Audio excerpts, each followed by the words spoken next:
Hello, my darlings. This is Micah Riot, recording here with one of my newer, hopefully longer termer. Will you please introduce yourself? Yeah, my name is Carina. Is there anything else you want to say, adding to your name or pronouns? Any kind of identity markers you want to share? Sure. And like maybe your favorite dessert? Okay, yeah. My pronouns are she, her, though I'm fairly ambivalent about pronouns, so you can kind of refer to me as whatever you want. Let's see here, my favorite dessert, anything with like dark chocolate and peanut butter, that like kind of bitter, sweet with the like saltiness. Perfect. It's my absolute favorite.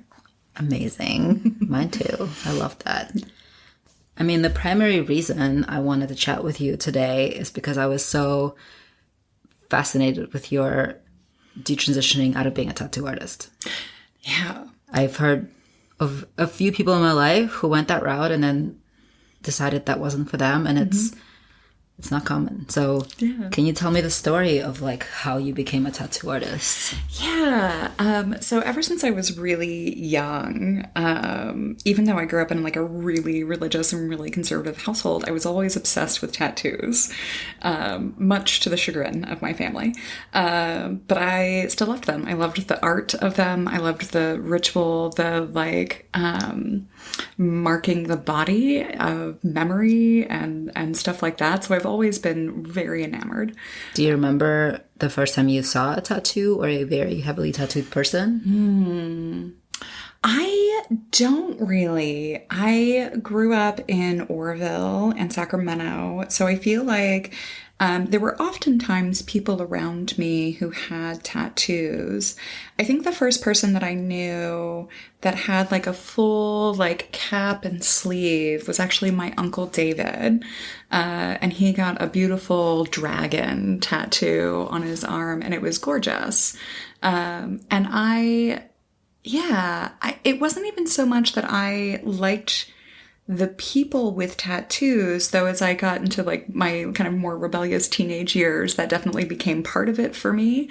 I think I've always just been fascinated by how humans choose to ornament themselves, and the like, there's something about the permanence of tattoos that I just found really magical. Like there are so few things that people do to their bodies that like permanently alter them. It's not dyeing your hair. It's not like doing your makeup in a different way, but it's this like this mark that will stay with you unless you choose to go through another painful process, right? Of like lasering or something like that. But it was something that I could give to myself that nobody could take away from me. And I think that I really resonated with that feeling of something that I could actually be mine, and nobody could take that from me. It would be mine forever. And I loved that. So did you start like poking yourself with like sewing needles? You know, I didn't. I did not get a tattoo until I left. So when I graduated high school, I like moved in with a friend and her parents, and this friend I had made when I went to a Christian school. And so her parents were very religious, and their rules in their house when I lived with them was like, you could get piercings. So you could get like cartilage piercings, which is how I ended up with my tragus piercings. But you were not allowed to get tattoos. And I was like, okay, fine. Eventually, they ended up kicking me out for a whole different story of a reason. But when they kicked me out, I was like, great, I'm going to go get my very first tattoo. And I'd had a design in my head. I'd carried this, one of those like temporary tattoos that you get out of like a gumball machine, basically. I had carried around with me for probably a decade at that point. And it was a cross with a rose vine and a butterfly. And I was because I'd grown up religious and I was still working that out for myself. The cross was still very resonant for me at that time. I loved the butterfly as a symbol of transformation. And I loved the rose and all of the like poetry around roses and the thorns and all of that. And so it was an image that at that time in my life was very resonant for me. And so I went online and I did research and I found a tattooer. His name was Eric Ross. Hold on, online. Like, what year was this? Let's hear. I was 18, so that would have been 2003, 2004. Okay. Yeah. And there was anybody online. It was. I'm just trying to think of like when, I guess that was around the same time I would have been. How old are you now? I'm 38 now. Okay, so I'm like a little bit older than you. So I was like, there was things online then, like people with tattoo portfolios, because like when I started tattooing, we still had the books in the shop. Right. Well, and it was interesting for me. I emailed him, right? I like reached out to him. I emailed him, was like, hey, this is the design I want to get and stuff like that. And it was funny because even though these folks were kicking me out of their house, the dad still went with me to my tattoo appointment because he wanted to make sure that like I was safe. That's lovely. And stuff like it was really sweet, you know? It was my very first tattoo. And I did the thing that I have done pretty much my entire life, with the exception of very few tattoos on my body, which is I researched and I found somebody whose art I really liked. And then I gave them what my concept was and then was like, okay, let's see what you come up with. And let's go from there. I laugh about it now because it's very much so a tramp stamp, you know, and the iconography of it for me is no longer as resonant as it once was. I'm not religious. The cross doesn't have any significance to me in the same way that it did when I was younger. And I choose to keep it. I don't think I'll ever have it covered or have it lasered off. It's a pretty perfect story. Yeah. Well, and it's who I was at that time. It sits at the base of my spine in a way of like, this is my roots. This is where I came from. And regardless of where I've gone since then, for me, it's so important to remember those versions of myself and to honor them, even if I can look at it and kind of laugh at myself now. There is still a lot of tenderness for that girl who was 18 years old, who was like, this is the symbol that I want right now. And you literally got that design from like a gumball machine. Yeah. And it was so different, great. Like he did something different, okay. You know? I think the one from the gumball machine where it was in like gaudy, like yellows and like there were two roses that went up it and Eric created something that was his own, which I appreciated. I love that you still remember his name. I know. It's so funny. Of all the names that I will never remember or can't remember in my life, I'm like, oh, I still remember the first guy who tattooed me. Was it like a good experience where did you feel like he was respectful and kind? Yeah, he really was. He was very sweet. He was very kind. He was very much like, okay, this is your first tattoo. Like, checked in on me, made sure that I was okay, you know, made sure that I was comfortable, walked me through the whole process. I'm so glad to hear that. So that's so like not most people's first experience. I feel very lucky in that regard. I have never had anybody tattoo me where that wasn't somebody that I liked on some level or another. Even some of my like small ones that I got like wandering into a tattoo shop and picking a piece of flash, right? I have a couple of those, and even those, the folks that tattooed me were great humans. They were kind, even though I was getting like, you know, the smallest thing and it was like a minimum and they were still like, great, we're doing this. Do the placement, make sure it's right. Look in the mirror again. Like, and we're still invested in making sure that, you know, I think recognized the permanence of that decision and wanted to make sure that I was happy with whatever I got. Mm-hmm. Yeah. I love that. It's great. And so those good experiences led you to trying it out for yourself. I did. I made friends. I was living in Portland. I'd moved there with my husband, and he had a friend whose birthday party we were at, and in walked this woman, dark hair, dark eyes, gorgeous woman. And I ended up talking with her, and she ended up being another tattooer. And so her and I, she was one of those people. I occasionally meet people in my life where I'm like, oh, we're going to be friends now. Like, you may not know that yet, but like, we're going to be friends now.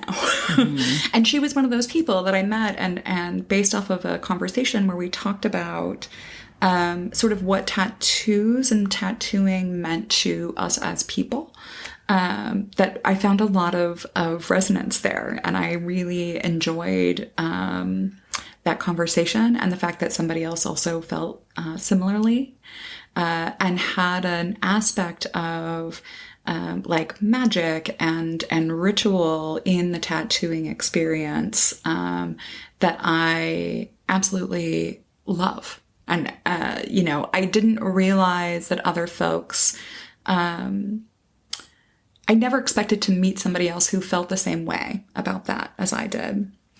And so her and I became friends, and she was like, I'll teach you to tattoo. Like, you want to do that, I will absolutely teach you. And so she at one point had set up a little shop like in her basement. And she taught me there, and she had me like buy my own machines and stuff like that. And I practiced on fruit, which is often the first thing. And she was like, you can practice on fruit for a while. And then also, but like, nothing's going to replace like actually tattooing skin on a person. So like at some point you're just going to have to make that jump. And I was like, okay. So I did my very first tattoo on myself. Classic. Yeah. I learned in that moment. It's still there, like on the thigh. It's right. It's the one right above the knees, which is where that goes often. And I still have it. And I learned the importance of having a rubber band around your needle. I know sometimes you be tattooing and it's like a little wiggly and you're like, what's going on? And it's the rubber band missing. Yeah, that was exactly it. And so I look at, I still have it, and I look at it, I'm like, oh yeah, no, we learned that lesson. We learned that lesson of like, oh right, the rubber band. Then because such a simple trick, but it's so important to stabilize everything and make sure that it's a fucking rubber band. Like, we're in 2023, it's a rubber band still, It's like very low tech solution here, and yet perfect, right? Like you don't actually need a different solution than that. It actually works really well. And we had a lot of fun in that space. She also taught me how to do like play piercing and stuff like that. And we had a really lovely time doing like setting up rituals for other folks and also for ourselves and stuff like that. And at some point, do you want to shout her out by name? Yeah, her name's Michelle Pacheco. Okay. And she also no longer tattoos at this point. But we had a really lovely experience just kind of like setting this space up in her basement. And at some point we decided to actually set up like a shop. And we had a friend who was willing to invest some money and stuff like that and help us do that. So we got a space in North Portland. It had like a little apartment upstairs, and then a little studio space in the front, and a little back area where we set up our clean room. And it also had another little studio apartment in the back, and then a huge parking lot in the back oh my God, that area. Sounds so perfect, especially the apartment upstairs. Like, how nice would that be to have a whole apartment above your shop? Yeah. So she lived upstairs, and we did a lot of sweat equity. So we like replaced the floor in there and put in vinyl flooring. We repainted everything. Very like bright, bold colors and stuff like that. We, got an autoclave and a sonic cleaner and all of those things, and set up a whole clean room. And I wrote all of the like clean room protocols and stuff like that. One of the things I really appreciated about Michelle was some of the folks that she had learned from took blood and bloodborne pathogens and the power of blood in general very seriously. And so it was, of all the things that we would play around with and stuff like that, like taking that aspect of it very seriously and being very strict about it, was not one of them. We also ran, I had a dear friend, Hillary, who did body modification. We put a a suspension point in the ceiling so that we could actually learn to do suspension and stuff like that too. Wow. And Hillary is extremely allergic to latex. So we had a latex-free shop as well for folks who were allergic to latex. And we threw several events in that space because all of the tattoo cabinets and stuff like that were all on casters. So you could break the casters and push them out of the way and all of that kind of stuff. And so we ended up creating a really beautiful, very debaucherous space and had a lot of fun with it.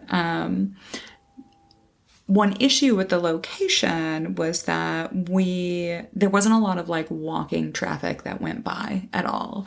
So you really kind of had to be on the lookout for the shop. Which definitely made it more challenging to kind of drum up interest and stuff like that. But it was interesting. We hired some other tattooers as well to help kind of support the shop and stuff like that. And in that process, I learned some stuff from them as well. We had a lot of various like friends of the shop who came through. What was it called, the shop? It was called Violet Star. Okay. Yeah. Yeah, and I think what I learned about myself in some of that time was that I was very self-conscious about what I felt like was a lack of artistic skill. So I was very self-conscious about like designing pieces, and it wasn't something that I felt I had the hand to do. So while if somebody gave me a design that they wanted, I was very good at like, yep, I can do that. And I can do, very, basic tattoos, and feel pretty good about them. I have a fairly steady hand and stuff like that. I think some of my self-consciousness and some of my insecurities got in my own way around that, and around trying to push myself to get better at it. And I think also during that time, I had quit my job to kind of focus on this and stuff like that. And, my husband at the time was, I think when I first made that decision, he was very supportive. And then as time went on and finances were tight and, I was having a really good time and he was not having a very good time. That it started to create some resentment there in that relationship and made it harder. And so I ended up picking up side gigs and work on the side to try and make ends meet. Because the only time that it felt like the shop was really that busy was when we would run like promos or specials or something like that. Mm-hmm. And at which point you're kind of doing quantity over quantity and over quality in a lot of ways, which I didn't love that experience. And I think... So you like really weren't, was the shop making ends meet? Like, were you breaking even? You like, it sounds like you're saying your husband was paying for more of your life and that he got resentful because you weren't contributing half financially. Mm-hmm. Yeah. I wasn't able to contribute half financially. And we weren't getting enough business in that way to really contribute half. Mm-hmm. And because Michelle and I were close and she knew that I was starting out and stuff like that, like we had a very fair kind of split, where she took very minimal of any of the money that I made. And part of that was because I also did a lot of general labor for the shop of like making sure it was open on time every day and making sure the floors were mopped and making sure that the clean room protocols were happening and all of that was happening as it was supposed to. So her and I kind of worked that out, but I still was not making enough money to really share equitably with my husband at the time. And it wasn't... How did you feel about just like being in that place, how he felt? Like, how did you feel about his resentment? It was hard. It was really hard. There was a sense of like betrayal there, of like a bait and switch of like, oh, you were oh so behind this until it inconvenienced you. And I kept trying to ask him to like come and like hang out in the shop because at this point, like folks would come and hang out and stuff like that. And it was part of like what added to the overall energy. And he didn't enjoy hanging out there and didn't really like what was going on. I think I found more confidence in myself in a lot of ways during that time. I'd always been very shy and very much a wallflower. And that had started to shift for me, and I had started to become more outgoing and more extroverted in a lot of ways. And some of that was like feeling as if like marketing was a part of that. And so like going to bars, going to the goth clubs, going out and actually getting cards and stickers and stuff like that out into the world was part of that. And I think he felt a little threatened as well. And I think that the financial piece was very real, that it is really hard to, you know, he and I had various times in our relationship where like one was employed and the other was unemployed, and what did that look like? And how, you know, we carried one another through those various times. And I think he had a little less resiliency to it than I did. And I think he also sensed a feeling as if he was losing me in some ways. And so it made it very hard to split my focus and split my attention in that way, to go and try and make money to make him happy, when really I think what he was really missing was genuine connection. But turned it into a conversation about money instead, because that was easier to talk about. It was a more concrete thing to point towards than I feel disconnected and I don't feel like I can join you in this world that you're walking in. But he was also very excited to be tattooed by me, right? And more than happy to get more tattoos because he really wanted to, and stuff like that. So it was interesting to see where if it benefited him, then he was all for it. But if he couldn't make the connection of how it directly benefited him, then that support kind of evaporated in some ways. Well, I'm also curious to make the connection between like your queer self, right? So you were married to this man, living in kind of a straight life. Even if you weren't straight, you were living a straight life. And then now you're very much committed living with a woman in a fully queer life. And so when you were doing this work, was there a part of you that was like more queer that was coming out? Because I feel like tattooing is sometimes connected to our queer community, right? Yeah. So that sounds like maybe that was a way he was feeling he was losing you as well. Also, I had also, I shaved my head at that time as well. And so that was a major shift for me in my life. It was part of the transition of going from being very much a wallflower and not having conversations with many people, and then shaving my head and being kind of thrust into a social spotlight in a lot of ways, because then people came up and wanted to talk to me, if for another reason, to be like, oh my God, I love that you shave your head, right? And I think that that aspect was also part of it. But the queerness part also, I think he was really threatened by and jealous of Michelle, and the relationship that her and I had, because while it wasn't sexual for her and I, it was very sensual. It was very romantic, and still is. Classically still queer close. Friendship. Yeah, absolutely. Absolutely. And he also knew that I was bi, and I, have known that for a long time. And so I think that he was also a little jealous of the closeness that I could have with women, and genuinely sought out in my life, regardless of whether or not there was a sexual component to it. There's an emotional component there for me that I don't find with men, especially cis men, that I'm like, you have no idea what it's like to walk through the world and be told consistently that your only value is as a fuckable object. And yeah, and he treated me the same way, regardless of whether he wanted to be so feminist and stuff like that. I'm like, and yet you also still treat me as if my only value to you is as a fuckable object. And that's deeply unfortunate. Mm-hmm. So was that like the beginning of the end of your relationship? It was. We tried really hard. I tried really hard. We weren't married at that point.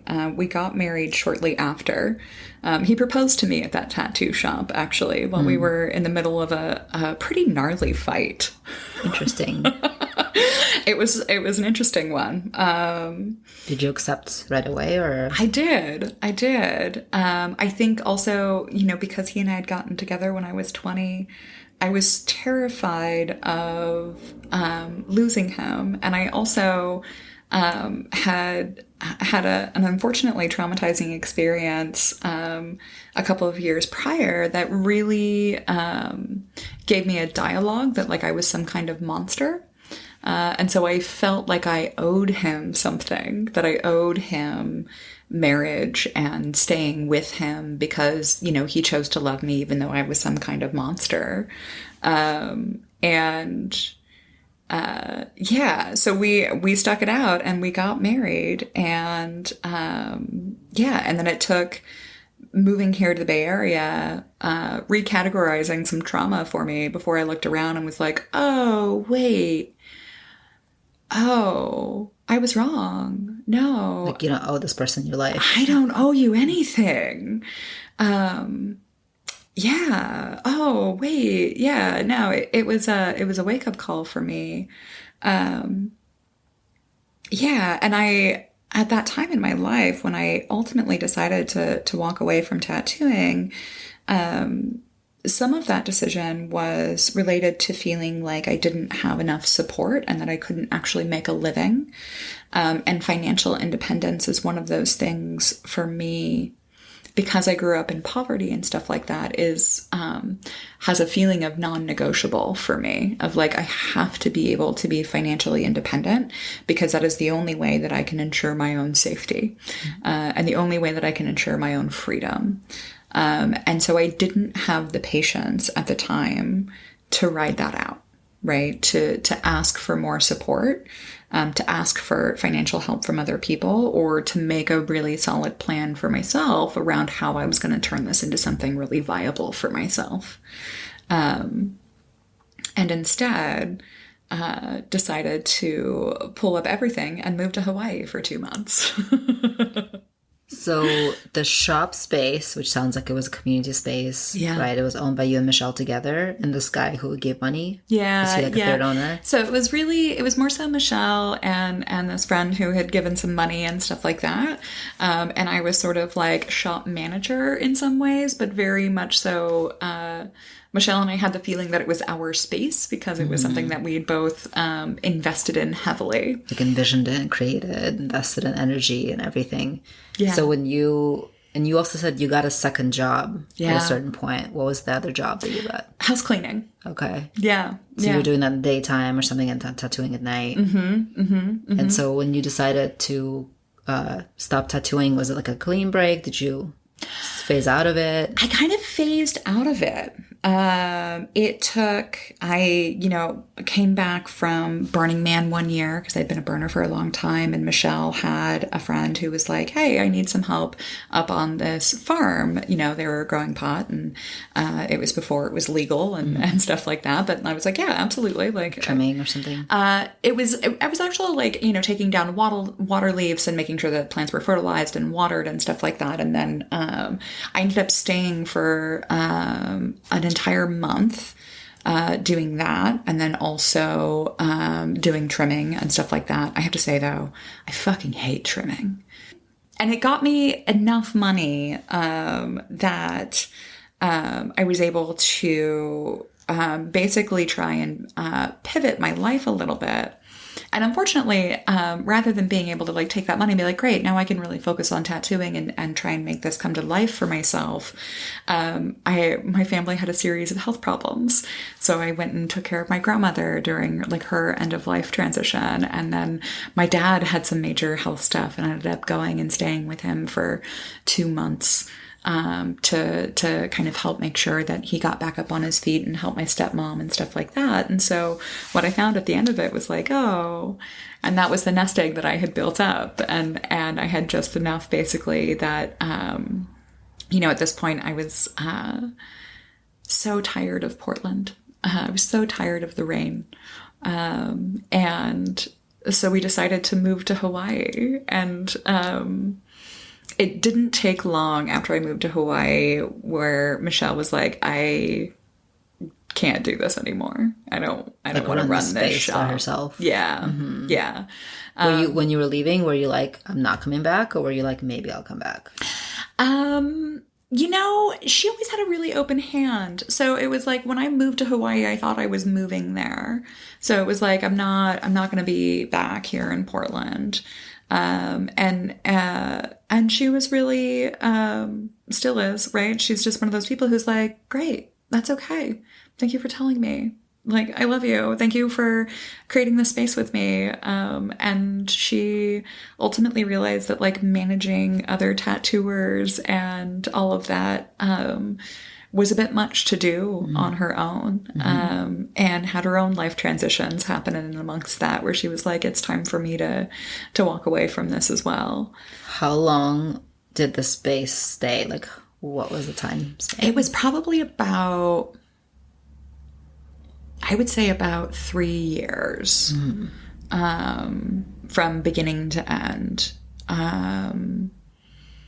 And I was there for about 2 years of that. The last year Michelle did on her own. And, she was like, until she was like, this is not the thing. And there's another interesting thing that I don't know if other tattooers talk about this, but one of the things I found was that meeting people became both easier and harder. Because people were so excited that they'd met a tattooer and wanted nothing more than to tell you all about every tattoo fantasy they'd ever had. Yes, that's a thing that happens. But there was also this sense that like people wanted to be friends with me, not because of the person that I was, but because I had something to offer them. Which I think is a very common experience. It's part of that being a fuckable object thing of like, I'm only worth what I can give somebody. And I did not enjoy that aspect of it. I didn't enjoy meeting people and having people immediately be like, oh, great. So you're going to give me a great rate on this, right? Like you're going to give me a discount on this, right? Or like you're going to do this for free or something like that. There was an element of, it's like a close cousin to objectification, but not quite. Mm-hmm.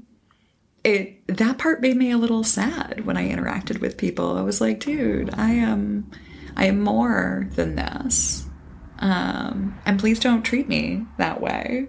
How could you tell? I feel like I have a hard time telling, because I feel like when I work with, as much as is possible with each person, right? Not everybody has a capacity for depth, but or wants that, right? But if people are willing, open, whatever, like tend to go pretty deep. And if it's like a long enough relationship, then it builds, and sometimes I get burned, but mostly it's fine. Mm-hmm. But how could you tell whether, because I can't always tell if people, because of course sometimes you're like, oh yeah, you like the things you're saying and the way you put him on a pedestal is clear that like it's not me you're actually talking about. Mm-hmm. Mm-hmm. But I also have like compassion in that space too, right? And I'm like, you think you know me, like it's okay, like we'll get there. Yeah. I don't know. How could you tell right away? It was just like intuition. Some of it's an intuitive hit. Some of it is the way that somebody would interact with me. It's like when you're talking to them and you can tell that they're not really listening to the words coming out of your mouth, that they're kind of just waiting for you to stop talking so that they can go on with whatever it is whatever their kind of agenda was.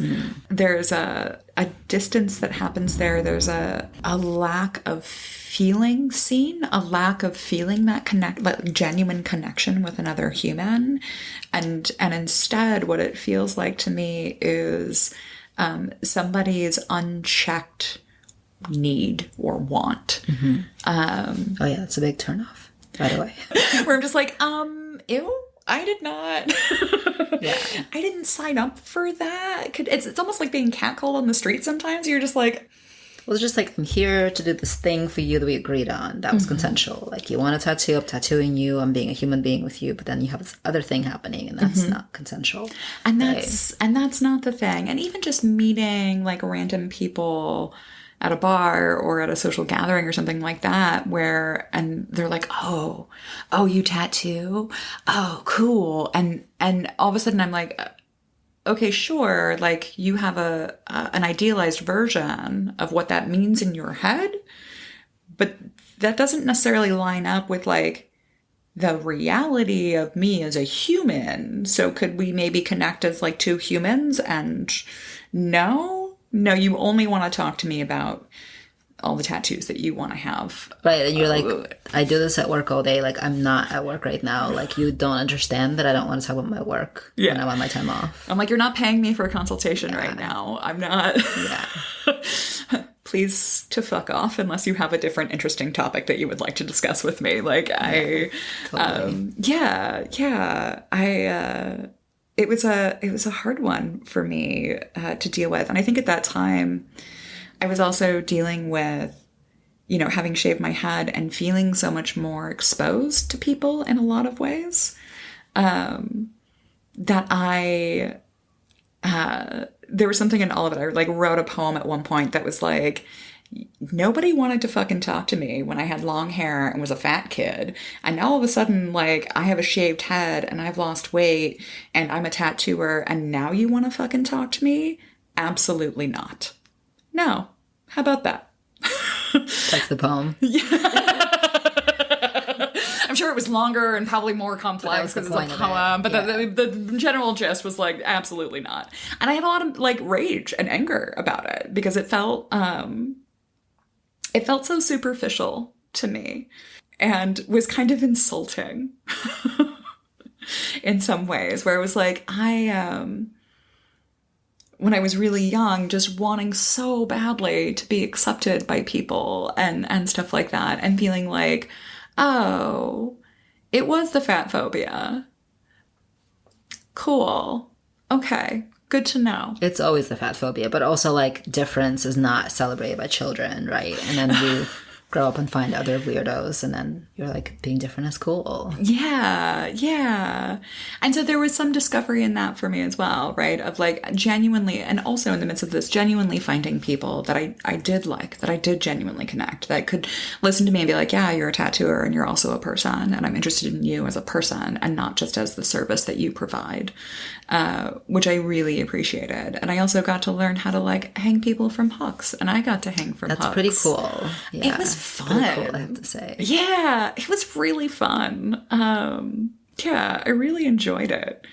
And I look back on it and I don't have any regrets for doing it. And I don't even really have regrets about leaving when I did.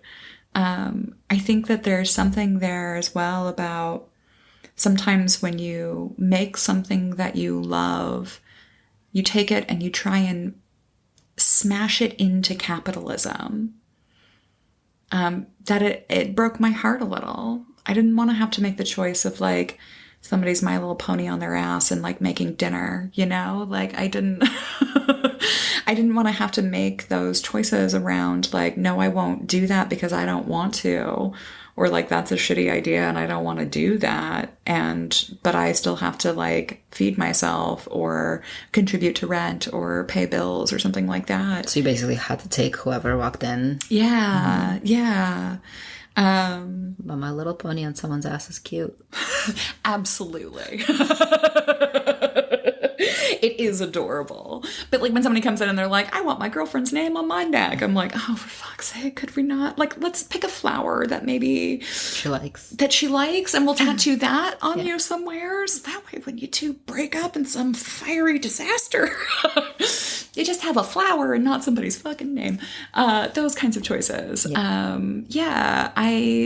I found that in taking something that I really loved and trying to make money for me, that I never found how that worked for me. I couldn't do that. And it's funny now because like I can do like business operations and stuff like that now, right? So if somebody looks at me, I'm like, oh, this is how you like build a spreadsheet to understand what your like profit and loss is and like blah, blah, blah. I'm like, I can do all of these things. And yet, you know, even back then I understood those concepts, but could never wanted to apply them to something that I still had a lot of really like tender baby feels around. Yeah. Well, so another question I was thinking about when you were talking with people and connecting with people, and also you were having issues with your husband that I assume left various kinds of resentments for you as well. And like something I recently was talking about in the podcast is how intimate tattooing is and how there's potential in that space to connect with people in different ways. Whether or not you choose to do that, to go there, there is potential there.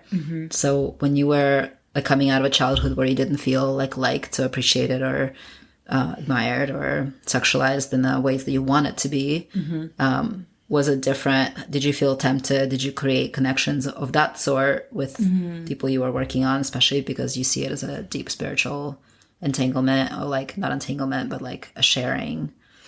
Yeah. I did, right? I found those deeper connections with folks. And they're very sweet moments. I am somebody who like reaching sexual spaces is very challenging for me in a lot of ways, but reaching like sensual and connected spaces is significantly easier. And so I could absolutely, I remember so many people were like, you have such a light touch while you're tattooing. And I'm like, yeah, I do. I have a very soft touch in general when it comes to things like that. And I'm like, and I'm touching your body. And so, you know, the tattoo machine is going to create enough pain for anybody. I don't need to like handle you, right? And like sometimes like, yeah, you have to get a good stretch on the skin and stuff like that, but like, you know, I don't need to like dig into somebody while I'm doing that. And finding those sweet moments of like tattooing somebody's, one guy came in and he wanted his kid's footprints on his forearm, right? And like those small moments that are just lovely. I'm like, absolutely, I want to tattoo your kid's footprints on your arm for you. Like, that's beautiful. I had a woman come in and she wanted like a flower piece across her chest, and it was lovely. And it was one of the best pieces I feel like I ever did. And she was so sweet through the whole thing. And I'm like all up on her, right? Because you're doing those like big chest pieces. You're like, okay, I'm going to have to like press down on your breast a little bit to like get this and do this. And like, I'm going to be up towards your neck a little bit to get this piece. And you're really in their breath and you're in the way their skin smells. Like it's all really close, especially here. Yeah.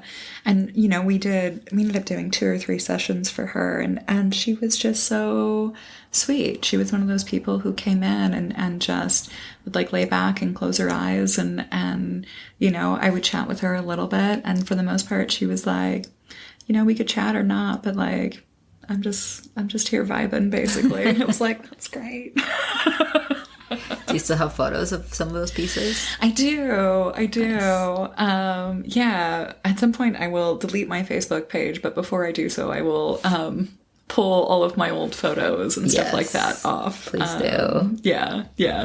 Because, and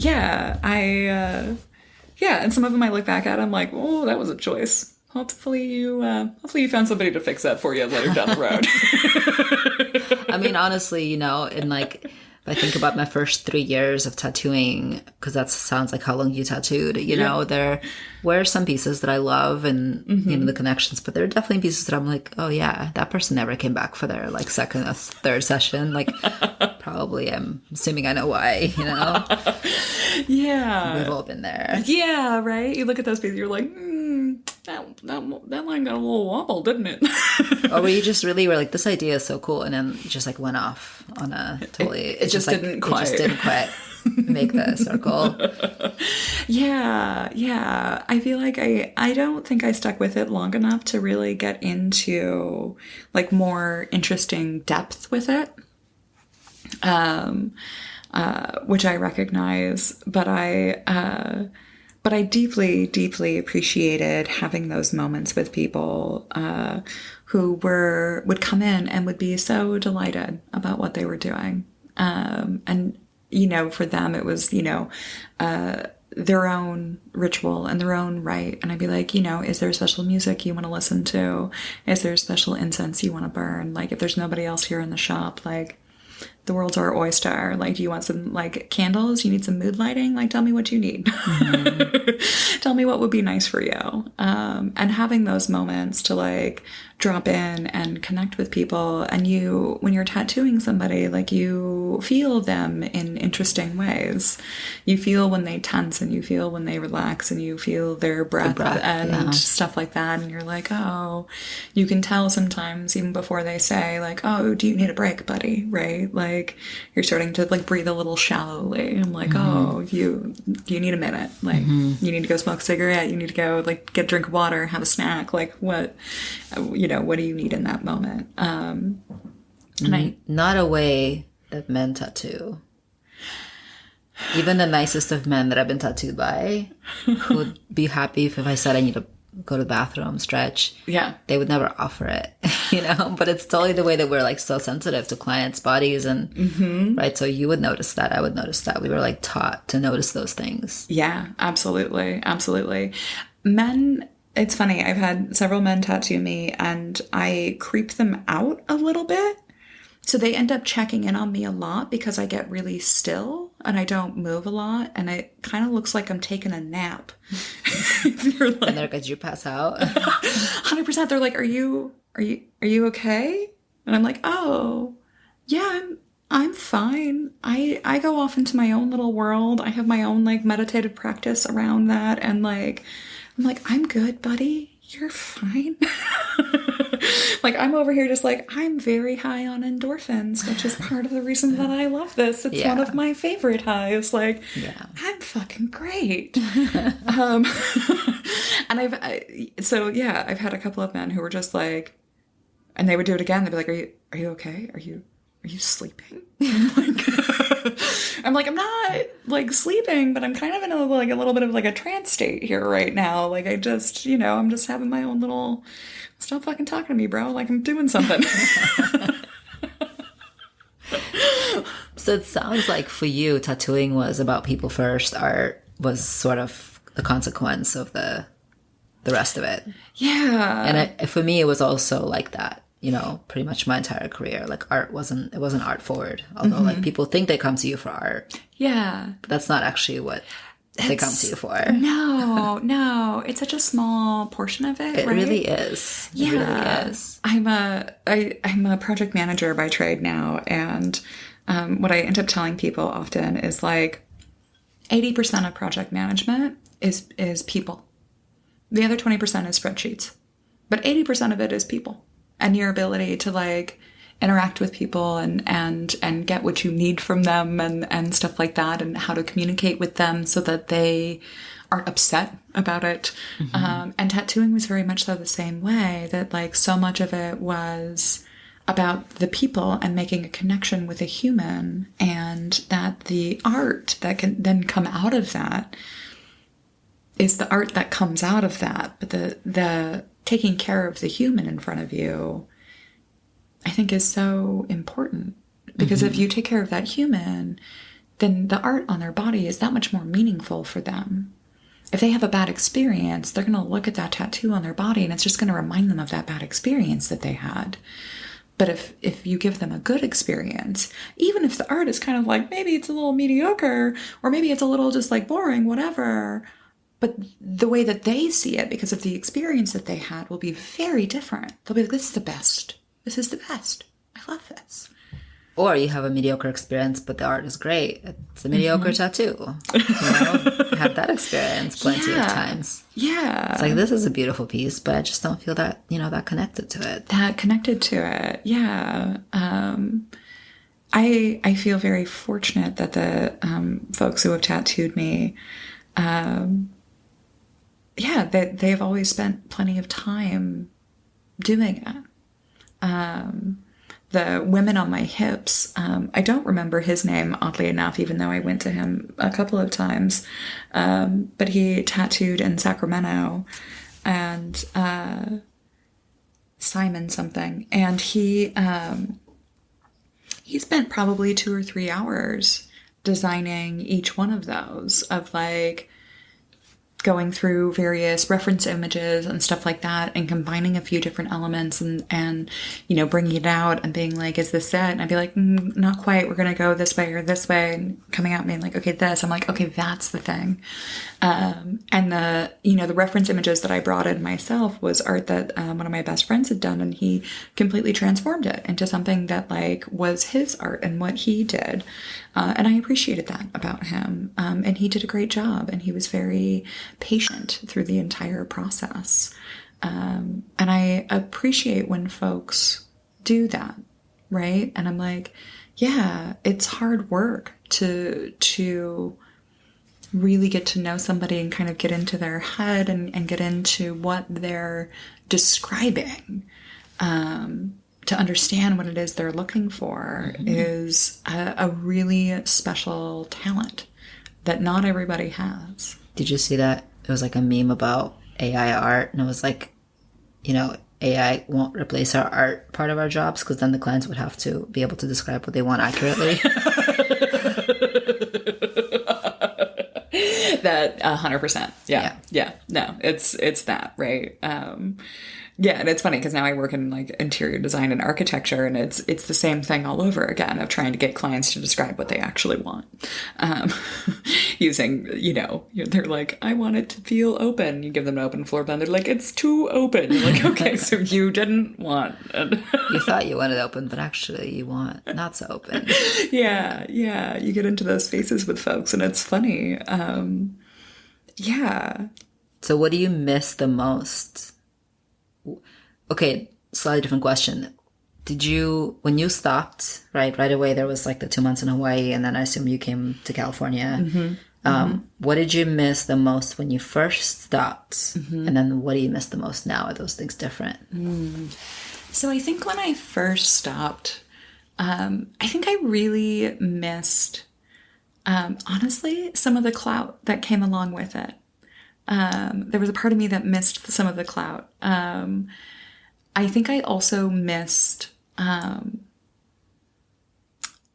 just there's a sensation of tattooing. There's like the full body experience of it being so present in that moment. Because you can't really think about anything else, or at least I couldn't. It was like, there was music happening. I could hear my tattoo machine. I was listening to what it was sounding like to make sure that it was running correctly and stuff like that. I was paying attention to my client. I was very focused on, you know, this like blind tattooing that ends up happening, right? Where you're like, I don't think people understand that like as soon as you touch your needle down, that like some of that ink bleeds out, and you're basically like, and I remember where that line is, so here we go. So yeah, I missed the full, like being that present in a process, right? Of like not having the space to like think about the like laundry or how upset I was at my husband or whatever it was that I was thinking about at the time. I think now, I don't really miss the clout anymore. I think I reached a point in my life where I'm like, I don't care. You have other kinds of clout now, I'm sure. Well, and I just, I think I also went back towards being an introvert more so, right? I think I was like, oh, being out in the world and being like in front of people and feeling that exposed and being all up in everything, everywhere, was interesting. And it was also kind of a trauma response for me. And as I did more and more of my own healing, I found more and more comfort in my own skin and more comfort in the fact that, like, yeah, I am actually a pretty hardcore introvert. That being in large social situations fucking exhausts me. And that I prefer smaller, intimate settings. I prefer one-on-ones with people. I prefer a small group of people, no more than 5, right? Like, because otherwise it becomes really like the other fortunate, unfortunate thing of healing is that my sensory sensitivities are a lot more than they used to be. All of a sudden I'm like this like delicate fucking flower when it used to feel like I was so like indestructible and could do anything and all these things. And now I'm like, I don't know, eating meat is sometimes hard for me because the texture is weird. Like I'm like, God damn it. You're getting like more ADHD as you get older or something. No. I'm feeling that. I feel that. I get like more easily overwhelmed, overstimulated for sure. Maybe it's hormones. It might be I don't know, right? I'm like, I blame it on my somatic therapist where I'm like, get embodied, they said. It'll be great, they said. In fact, though. In fact, though. I mean, I'm probably less of a raging cunt than I was, when I was younger. That unrecognized trauma will play out in weird ways, but I'm sure it wasn't undeserved. Also, on the part of those other people you were cut to. Also happens. I think now I still miss that sense of being so consumed by a process that there was no space for anything else. And I get close to that, like throwing ceramics on the wheel and stuff like that. Like there are other types of sort of sensory engagement or artistic processes that I can engage in now that like that help that aspect of it.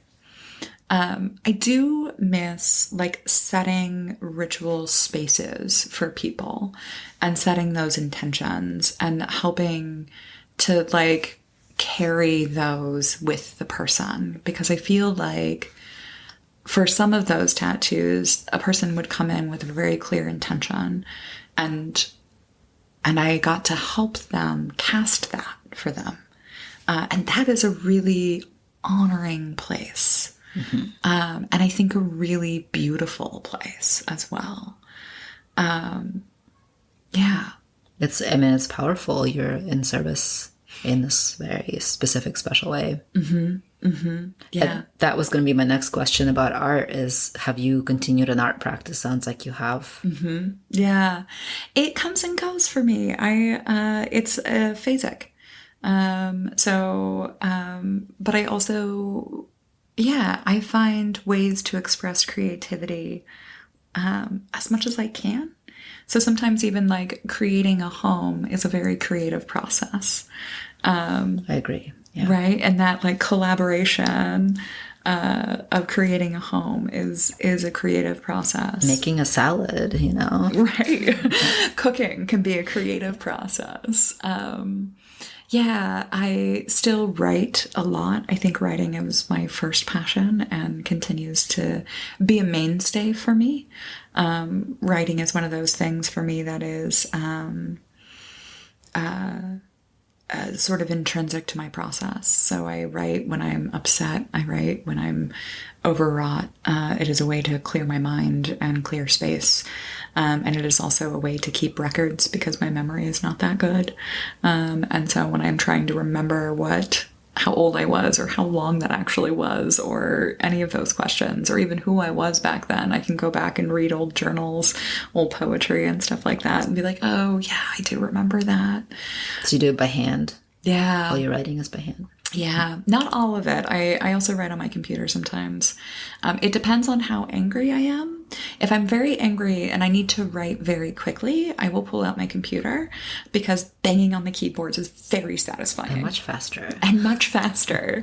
If I'm in more of a like relaxed, more lackadaisical place, or grief spaces are another one, there are certain spaces where the handwriting is part of that process.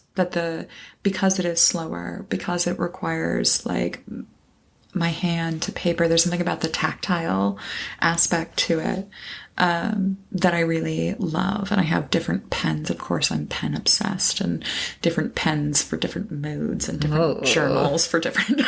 Lovely. I'm like, I love to nerd out about pens and ink, and that's so great. It's a whole thing. Yeah. I still have all of my painting supplies. I haven't picked up a paintbrush in a while, but it's on my list. My partner and I, we both love art, and so her and I have started trying to like set aside our Tuesday evenings for like Tuesday evenings are the art night. And so this is a newly instituted thing. So like, okay, Tuesday evenings, like pick your fucking art. Doesn't have to be good art. It can be shitty art. Oh, that's such a great idea.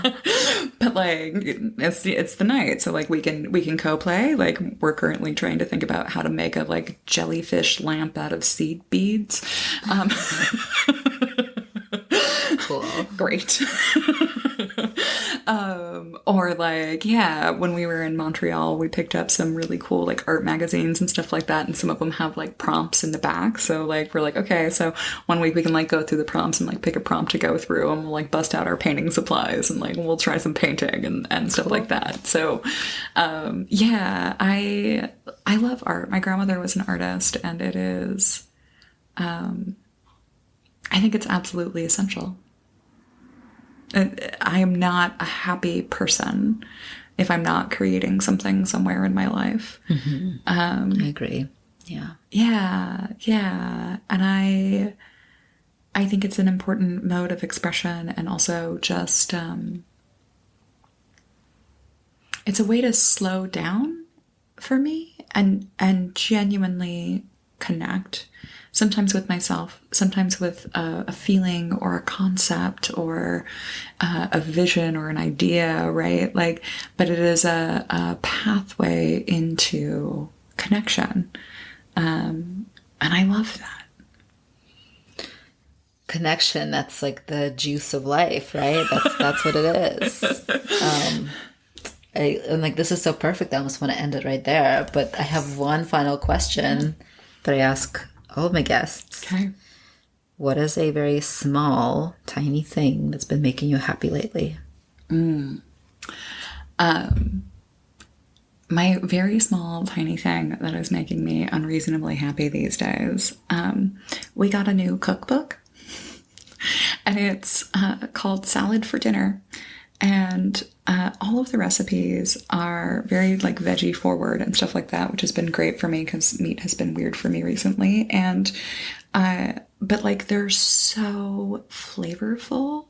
They're like, she adds a ton of different spices and a ton of different just stuff to it. So like today was like couscous and chickpeas cooked in turmeric with like spiced carrots that had cumin and fennel seeds on it, with arugula, and a dressing that was like lemons and shallot and garlic, all with like a garlicky yogurt on top. And it was just delicious. That sounds really good.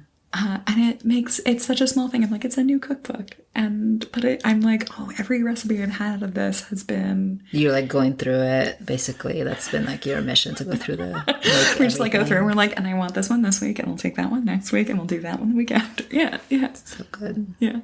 Thank you. Yeah. Thank you for coming over and making this podcast episode with me on like short notice. I really appreciate you, and I'm really excited about our journey together. Me too. Thank you. This was really fun.